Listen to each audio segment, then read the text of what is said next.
हाँ, जैसलमेर मिल गया। जैसलमेर के जस्ट पीछे मिलेगा पोखरण।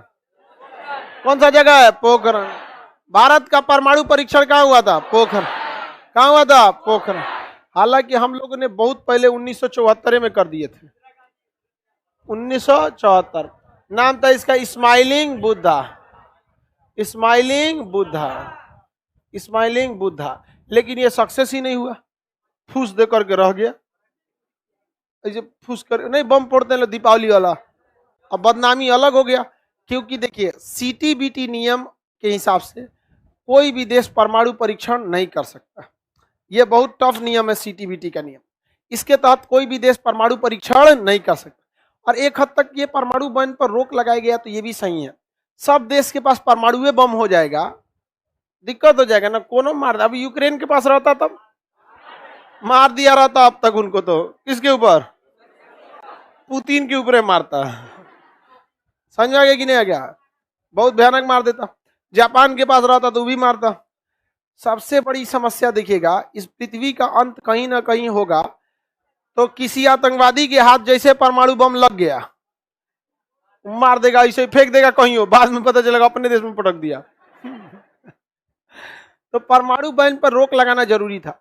लेकिन हमारे बगल का देश चाइना के पास परमाणु बम था और उस दम पर वो बहुत कूद रहा था और हम लोग कुछ नहीं कर पा रहे थे। तो ये जिम्मेदारी इंदिरा गांधी ने सौंप दिया किसको? एपीजे अब्दुल कलाम को। और एपीजे अब्दुल कलाम और सतीश धवन और कई सारे लोग थे। सतीश धवन तो खैर अंतरिक्ष कार्यक्रम में थे। मुख्य रूप से एपीजे अब्दुल कलाम और चिदम्बरम दास, ये दो वैज्ञानिकों को सौंपा गया वहां पर काम। किसको? परमाणु बम बनाने के लिए। और इसको बनाने में बहुत लंबा समय लगा। धीरे धीरे बनाने में तो लगा समय, धीरे धीरे चुपके बना लिया लोग। क्योंकि परमाणु बम बनाने के लिए यूरेनियम को इनरिच करना पड़ता है। इनरिच करने का सेंस ये है कि यूरेनियम को शुद्ध करना पड़ता है। अशुद्ध यूरेनियम नहीं भड़केगा। और यूरेनियम शुद्ध करने के लिए हमारे पास टेक्नोलॉजी थी नहीं, तो हम लोग धीरे धीरे उसे शुद्ध किए, लोग चोरी छुपे, अमेरिका को पता न चले। और कुछ यूरेनियम हम लोग ने परमाणु बिजली घर में बनाने के लिए रखे थे। हम लोग अमेरिका से कह दिए लोग परमाणु बिजली घर लगा दो, तो कहा कि ठीक है लगा देते हैं। लगाया अमेरिका, तो कहा है हम लोग की बंद कर दो, मत लगाओ।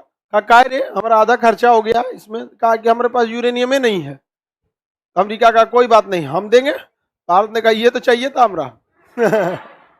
ले लिया किसके लिए? बिजली बनाने के लिए। और तनी तनियों के खोद के निकाल लेता था। समझा गया? नहीं देखते हैं भारत वालों को तो ये आदत है, दूसरे के मोहल्ला में बालू गिरेगा तो 2-3 बाल्टी तो अपने यहाँ ही करेगा। नहीं आता है। अब बेचारा डरे जल्दी खाली करता है ना, तो खाली याद देता आदमी। बालू, ईटा, गिट्टी सब। यहां समझिए, भारत सरकार जो था यूरेनियम मंगाए किसके लिए? अब में से निकाल के परमाणु क्या किया? परमाणु बम बनाने का तो बना लिए, लेकिन परमाणु बम बनाने का बना लिए, भड़का कि नहीं भड़का ये भी तो ठीक होना चाहिए। स्माइलिंग बुद्धा की तरह हुआ था 1974 में, कामे खत्म हो गया रहता। इंदिरा गांधी का प्रोग्राम था, आगे नरसिंहा राव थे वो भी चालू रखे, उसके आगे अटल बिहारी वाजपेयी रखे, इंद्र कुमार गुजराल आए, उसके बाद वाजपेयी जी आए। वाजपेयी जी के समय आगे पूरी तरह से क्या हो गया? हाँ, बन के क्या हो गया? तैयार हो गया। अब हुआ कि भाई परीक्षण कैसे किया जाए। अमेरिका एकदम खतरनाक इसी पर टुक देख रहा था और अपना उसने सैटेलाइट लॉन्च कर रखा था इसी के ऊपर क्या करने के लिए? निगरानी करने के लिए। क्योंकि अमेरिका को पता था कि परीक्षण करेंगे कहाँ? पोखरण में ही करेंगे, और तो इनके पास कोई जगह ही नहीं है। अब अब्दुल कलाम के ऊपर पूरी जिम्मेदारी, एपीजे अब्दुल कलाम को बुलाए, अटल बिहारी वाजपेयी। उन्होंने कहा कि आपको किसी भी तरह से परीक्षण को सफल बनाना है। उन्होंने कहा कि बहुत दुविधा है, बहुत चीजों का काम करना पड़ेगा। तो अटल बिहारी वाजपेयी इतने समझदार व्यक्ति थे, उन्होंने कहा कि आपको जो लगता है आप कर सकते हैं, आप एक बार आदेश दीजिएगा। पीएमओ ऑफिस को अटल बिहारी वाजपेयी बोल दिए थे, जो कहेंगे वो एकदम हर हाल में हो जाना चाहिए। तो इन्होंने फोन करा दिया पीएमओ ऑफिस में, रक्षा मंत्रालय में, कि यहाँ कहिए कि सेना बहुत बड़ा युद्धाभ्यास करने वाली है। तो वहां पे उतार दिया गया 10,000 सेना। उसी में एगो टोपी उपी लगा के अब्दुल कलाम भी घूम रहे थे। और सैनिकों को पता नहीं, भारतीय सेना को पता नहीं कि उसके बीच में कौन घूम रहा है? अब्दुल कलाम। अब उसमें बनाया गया टेम्पोररी घर बनाया गया कि भाई बम से कैसे उड़ा के प्रैक्टिस करना है। तो 2 गो 4 गो 10 गो ऐसे घर बनाया, नहर बनाया, नकली नदी बनाया, कुआं बनाया। अब दुनिया को दिखाया जा रहा है कि भारत का सबसे बड़ा युद्ध अभ्यास, इन पाकिस्तानियों को छोड़ेंगे नहीं, हम बर्बाद कर देंगे आप। अब लोगों को लग गया पाकिस्तान, इंडिया पाकिस्तान। अब बात तो कुछ और था। इसी आधार पर भी हम भी बोले थे, आपको पिछले एक वीडियो में देखे होंगे कि यूक्रेन मुद्दा में पढ़ने से अच्छा है किसको मार दीजिए, एगो कहीं ना कहीं हमला कर दीजिए। एक हफ्ता बाद मार दिया गया ब्रह्मोस। समझ में आ गया कि नहीं आ गया? गलती से चल गया था। ये दिमाग किसका था? अब्दुल कलाम का। अब्दुल कलाम ने भी ऐसा ही किया था एक बार में। तो उन्होंने पूरा, अब दुनिया को लग रहा है कि हाँ भाई सेना परीक्षण युद्धाभ्यास करती है तो एक टेम्पोररी घर बनाती है, उसको दूर से निशाना लगा के तोप से उड़ाती है। तो घर दुआर बन रहा था जानते हैं किस लिए? कि परमाणु बमवा भड़केगा तो देखा जाएगा कि कितना तगड़ा भड़क रहा है। और उस पर लगा क्या चीज है? इंडियन आर्मी परीक्षण कर रही है। कुआं खोदवाया गया, सब कुछ हुआ और उसी में परमाणु बम को उतार दिया गया, कुआं के अंदर उतार दिया गया और फिर ढक दिया गया। और उसको बालू से पानी निकलेगा नहीं, पोखरन में पानी का 400 फीट नीचे चल जाएंगे तो पानी ही नहीं है वहां पर। और उसमें डाल के बंद कर दिया गया। उसमें सेना को कहा गया कि अब युद्धाभ्यास खत्म हो गया, जाओ लोग। सेना लौट गई, एक कदम ताल, 1 2 1 1 2 1, सेना लौट गई। सब कुछ उधर सही हो गया। अमेरिका सेटेलाइट से देख रहा था कि खजरा ये क्या कर रहा है यहाँ पर, एक ये है क्या क्या कर रहा है। तो सेटेलाइट पहले 1-2 घंटे का अंतर रहता था, अमेरिका इतना तेज कर दिया था, उस सेटेलाइट के स्पीड को बढ़ा दिया था कि एक समय आया था जब महज 10 मिनट का अंतर रहता था, 7 से 10 मिनट का अंतर रहता था सेटेलाइट में। जब गया फिर आ जाता था। जितने समय के लिए सेटेलाइट हटता था उतने समय में ही काम होता था, उसके बाद काम नहीं होता था। अब्दुल कलाम को अमेरिका ने गलती किया था, एक बार नासा घुमा दिया था। नासा के ऑफिस में घुमा दिया था और पूरा का पूरा देख लिया था। बहुत अच्छा ऑफिस है आपका, यहाँ पे कंट्रोल कहाँ से होता है? अच्छा यहीं से कंट्रोल होता है सारा सेटेलाइट, हाँ यहीं से हो जाता है। अच्छा चीज है आपको यहाँ। हम भी सोच रहे, अमेरिका ने कहा कि एपीजे अब्दुल कलाम को कि आप हमारे यहाँ आइए, ज्वाइन कर लीजिए, हम नासा का आपका चीफ बना देंगे, आप वहां बैठ के क्या करेंगे, यहाँ आइए। अब्दुल कलाम ने कहा कि हमारा कौन है, ना आगे नात ना पीछे पगा, जीवन में कोई अगर है तो एगो भारत माँ है, ओकरो छोड़वाएगा तुम, हमरा वहीं रहेंगे। वो भारत में आ गए एपीजे अब्दुल कलाम। अमेरिका का मुंह लजा गया, बुलाया था नौकरी देने के लिए। एपीजे अब्दुल कलाम जासूसी करके चला है। अब वही पता किए थे तो सब वहीं से बैठे बैठे देखता है। तो उन्होंने अटल बिहारी वाजपेयी को कहा कि देखिए जैसे उसका सेटेलाइट हटेगा तुरंत हम परमाणु बम को छोड़ेंगे, लेकिन हम भी कंफर्म नहीं है कि उतने पावर का होगा कि नहीं होगा। तो इन्होंने कहा कि अगर नहीं हुआ तब, तो कहा कि एक काम कीजिए, आप मौसम विभाग को कह दीजिए कि राजस्थान में भयंकर तूफान आने वाला है, कोई उधर नहीं जाएगा।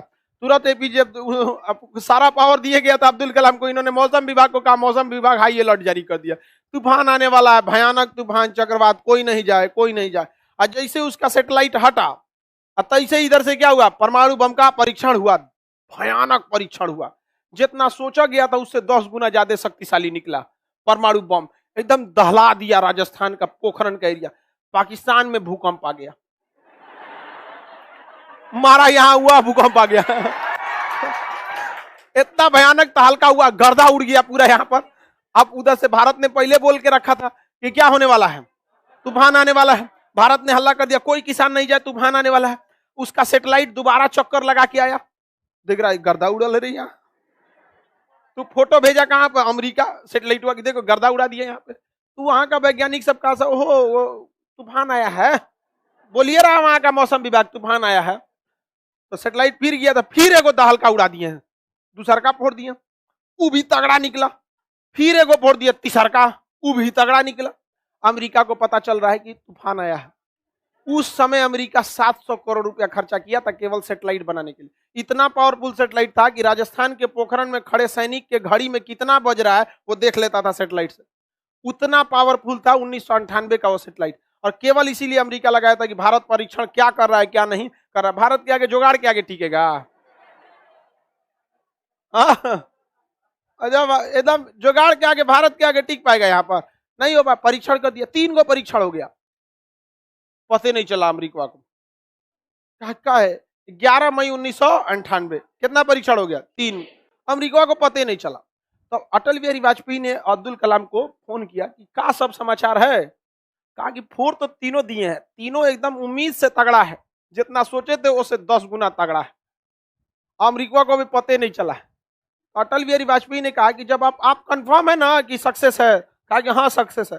अटल बिहारी वाजपेयी ने कहा कि अगर हम कहेंगे कि इसी फॉर्मूला पे अगर आपको एक और बनाना है तो कितना दिन में बना देंगे, 10 दिन बहुत है। कहा कोई बात नहीं, अब आप दिन दहाड़े फोड़िए। तो 11 मई को फोड़े, 12 मई को अब्दुल कलाम से बात हुआ, अटल बिहारी वाजपेयी का फोन आया, 13 मई को खुलेआम फोड़िए, खुलेआम फोड़िए। काय के लिए, आप जब 10 दिन में बनाइए देंगे तो क्या होगा, देर से देर अमेरिका मार नहीं ना आएगा, बना दीजिएगा, हम मार देंगे वहां पर। 13 मई को खुलेआम फोड़ दिया गया 2 गो। धाए धाए सैटेलाइट फोटो देखा, कहा गिरिया चोट्टा कहीं का, बम फोड़ दिया। बम फोड़ दिया, ये कचरा है सब, ये सब बम फोड़ दिया। वहां अमेरिका को फोन कर, अमेरिका से पता चला, अमेरिका कह रहा है कि 3 दिन पहले जो तूफान आया था वो कौन सी था ये। तो अटल बिहारी वाजपेयी ने कहा कि कोई मौसम नहीं खराब था, हमारा परमाणु परीक्षण हुआ था 11 मई को 3 बार, 13 मई को 2 बार, हमारा परमाणु परीक्षण सफल हो गया। अमेरिका का एकदम पारा चढ़ गया, नासा के वैज्ञानिक को बुला के ऐस गरियाया वहां का राष्ट्रपति कि चोट्टा सा तुम लोग को हम काहे लिए पैसा दिए रे, इतना काट के जनता के टैक्स का पैसा कौन सी देख रहा है तुम लोग वहां पर। कहता है कि आंधी उड़ल है, आंधी उड़ल है, बम फोड़ दिया वहां पर। अब अमेरिका बौखला गया, अमेरिका ने खुलेआम धमकी दे दिया भारत को इसका खामियाजा भुगतना पड़ेगा। तो एपीजे अब्दुल कलाम अटल बिहारी को फोन किया, टेंशन मत लीजिए, हैं अभी हम 10 दिन दीजिएगा ना, यहाँ पे खामियाना भुगतना पड़ेगा। अब बताइए, जब पता चल गया तो बनाने में कौन चीज आता है, बन जाएगा यहाँ पर। मारो तुम परमाणु बम, यहाँ पर कितना मार पाओगे। अरे तुम, हम तो डूबे सनम, तुम्हें भी ले डूबेंगे। एक चीज याद रखिए, अगर कोई आपके खोपड़िया पे बंदूक तान दिया ना तो आप उसके रहमो कर्म पे जिंदा रहेंगे, लेकिन आप वो तान दिए ना तो वो डरा जाएगा, यो मार देगा यहाँ पे, एकदम तान दे यहाँ पे। तो भारत ने क्या कर दिया, दोनों पे तान दिया। परमाणु बम हमारे पास हो गया, और जापान पे जो परमाणु बम गिराया गया था उससे लगभग 150 गुना ताकतवर हम लोग का अभी वर्तमान वाला है। 150 गुना ताकत, तनी मनी नहीं, 150 गुना मारेगा, दहला देगा पूरा अमेरिका का। अमेरिका पगला गया। अमेरिका ने कहा कि अमेरिका कभी भी भारत को परमाणु संपन्न राष्ट्र की श्रेणी में मान्यता नहीं देगा। अटल बिहारी वाजपेयी ने कहा जो चीज हमारे पास है उसके लिए हमें किसी के प्रमाण की आवश्यकता नहीं है। अगर दुनिया को, अटल बिहारी वाजपेयी ने कहा था कि यदि दुनिया को यह भ्रम है कि हमारे पास परमाणु बम नहीं है तो आ जाना मैदान जंग में, तुम्हारा यह भ्रम भी दूर कर देंगे। टूटेंगे सारे भ्रम धीरे धीरे। समझ में आ गया। भारत को गुलामी की बेड़ियों में रख, अरे हम लोग नेताओं के चक्कर में न बर्बाद हो गए, वरना देश में कमी किस चीज की है। यहाँ पर परमाणु परीक्षण हो गया, पूरा देश का सीना गर्व से चौड़ा हो गया। अमेरिका बवाल मचा दिया, चल गया केस करने सीटीबीटी के पास। सीटीबीटी नियम है comprehensive test ban treaty, comprehensive test ban treaty CTBT. इसमें कहता है कोई भी देश परमाणु परीक्षण करेगा तो उस पर प्रतिबंध लगा दिया जाएगा। अब ये क्या कहा था कि आप हवा में परीक्षण नहीं कर सकते हैं, जमीन पे नहीं कर सकते हैं, पानी में नहीं कर सकते हैं। भारत ने कहा था हम तो जमीन के अंदर किए, इस पे लिखले नहीं था कि जमीन के अंदर भी बैन है, क्योंकि जमीन का अंदर का चीजें अलग होती है, उसे हम लोग अंडरग्राउंड सिस्टम कहा जाता है। समझ में आ गया कि नहीं। तो इसमें लिखा क्या था, आप हवा में नहीं कर सकते हैं, पानी में नहीं कर सकते हैं, जमीन पे नहीं कर सकते। एक लगा कि एक दिमाग है, हमारे यहाँ वकीलन का कमी है, एक से एक वकील है हमारे यहाँ। अब अमेरिका का मुंह लजा गया, तो हम लोग कहाँ परीक्षण किए, सजा दीजिए ना। हम जमीन पे किए हैं, ना हवा में किए हैं, ना पानी में किए, यही ना मना था, हम अंदर में किए। अब यहाँ पे भी नहीं हो सकता। अमेरिका एकदम बौखला गया, एकदम पगला गया। अमेरिका का बर्बाद कर देंगे, तुम्हारे ऊपर प्रतिबंध लगा देंगे। भारत के ऊपर प्रतिबंध लगा दिया। हम न किसी से खरीद सकते थे सामान, न बेच सकते थे। भारत की अर्थव्यवस्था चरमराने लगी थी, एकदम भयानक। पहले हमरा देखा देखी पाकिस्तान वो 1 हफ्ता बाद फोड़ दिया, वो चोटा बना के रखा था, वो डरे नहीं बोल रहा था कि होगा अमेरिका बड़ी मार मारता। उसको तो अमेरिका चबा जाता, और जैसे भारत फोड़ा रहा था 1 हफ्ता बाद वो फोड़ दिया। अब अमेरिका और घुसिया गया, रे चोटा कहीं का तुम क्या फोड़ा। तो पाकिस्तान कहा कि हमरा कौन जी बोलता है, भारत को बोलो जो सजा उसको दोगे हमें भी मंजूर है। पाकिस्तान को पता था भारत कहीं ना कहीं से अपना तो जुगाड़ निकालिए ले गए हम, तो जो उसको सजा देना वही हमको देना। विश्व कम्युनिटी पे भी तो यही होगा ना, जब दोनों ने सेम अपराध किया तो सजा दोनों को दीजिए। तो दोनों के ऊपर आर्थिक प्रतिबंध लग गया। अब भारत की अर्थव्यवस्था चरमरा गई, पाकिस्तान की भी अर्थव्यवस्था चरमरा गई। लेकिन भारत के 55 से 60 लाख लोग विदेशों में काम करते हैं, ना भारत का ऑक्सीजन लेते हैं, ना भारत का खाना पीना खाते हैं, ना भारत की जमीन पे रहते हैं, लेकिन वो पैसा कमा के पूरा का पूरा भारत को भेज देते हैं, जिससे भारत की अर्थव्यवस्था चलती है। और यह देश उन्हें वोट डालने का अधिकार नहीं देता है। सोचिए कितना शर्म। भारत की अर्थव्यवस्था जो चरमरानी थी उसे किसने बचा लिया, विदेश वालों ने। अब पाकिस्तान की तो अर्थव्यवस्था टूट गई, क्योंकि पाकिस्तान के वर्कर को कोई काम नहीं देता है। रीजन क्या है कि पाकिस्तान वाला अगर विदेश में जाएगा काम करने ना, अगर उसके घर में मार हुआ ना पड़ोस में, तो हुआ मार कर लेगा। रे तोर चाचा हमारी चाचा के बोल ले रही रे, काहे बोला रे, बताओ। अरे तोरा चाचा पाकिस्तान में मार किया तो सऊदी में मार कर लेगा, वहां हुआ मार देता है वहां। अब भारत का आदमी है, बिजनेस को ध्यान देता है, दूसरे के देश में गए हैं तो दो चार बातों बोल रहा है तो सुन लो भैया, क्या दिक्कत है, आपको रोजगार दिया है कि नहीं। तो हम लोग में संस्कार रहता है। और कोई भी देश जो होता है अपने आप को श्रेष्ठ समझता है। कैसे हम लोग के यहाँ अंग्रेज आता है तो हम लोग को लगता है नहीं हमारे देश में आया है। तो वहां पे भी ना जो वर्कर रहते हैं तो वो लोग को जो वहां के राजा हैं वो उतना वैल्यू नहीं देता है, तो भारत वाला नॉर्मल रह जाता है। पाकिस्तानी ओकरो एक तमाचा मार देता है, कहता है नहीं मार देंगे एक तमाचा, रोजगार न जाएगा, आतंकवादी बनने से कौन रोक सकता है, नहीं समझे। तो पाकिस्तानियों को कोई पूछता नहीं है वहां पर। इस वजह से पाकिस्तान की अर्थव्यवस्था टूट गई और भारत की अर्थव्यवस्था बच गई थी। अब पाकिस्तानवा अमेरिकवा को कह रहा है रे चोट्टा हमारा प्रतिबंध हटाओ, खाइल पियल मुश्किल हो गया है एकदम। तो कह रहा नहीं हटाएंगे। कहा कि नहीं हटाएगा ना तो एकरा हम परमाणु बम का परीक्षण का पूरा नियम यूट्यूब पर डाल देंगे। गली गली में बनने लगेगा चोट्टा कहीं का, हटा। अमेरिका जल्दी जल्दी कहा कि गड़बड़ बोल रहा है यहाँ पे। अमेरिका को लगा कि झूठ बोल रहा है। पाकिस्तान उठा तो सद्दाम हुसैन को बेच दिया। उत्तरी कोरिया वाला है ना किंग जोंग, ओकरा पाकिस्तान में बेच ले है। उसके बाद अपना परमाणु बम नहीं है, कौन बेचा है? पूरा उसका ब्लू प्रिंटे बेच दिया, गिले ऐसे ऐसे बनता है।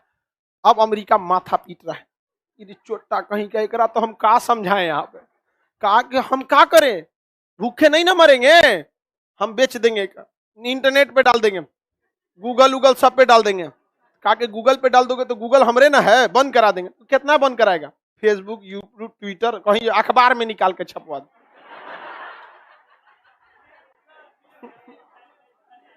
न्यूज में डाल देगा। अमेरिका पागल हो गया। अमेरिका ने पाकिस्तान पर से प्रतिबंध हटा लिया तो भारत का हमरो हट तो नहीं, एक बार वो भारत के ऊपर खेल गया कौन? पाकिस्तान। तो आपकी बार पाकिस्तान पे कौन खेल गया? भारत। समझा गया कि नहीं? हट गया पाकिस्तान वाला, भारत वाला भी हट गया। कहा परमाणु बम। आज हमारे पास क्या है? परमाणु बम।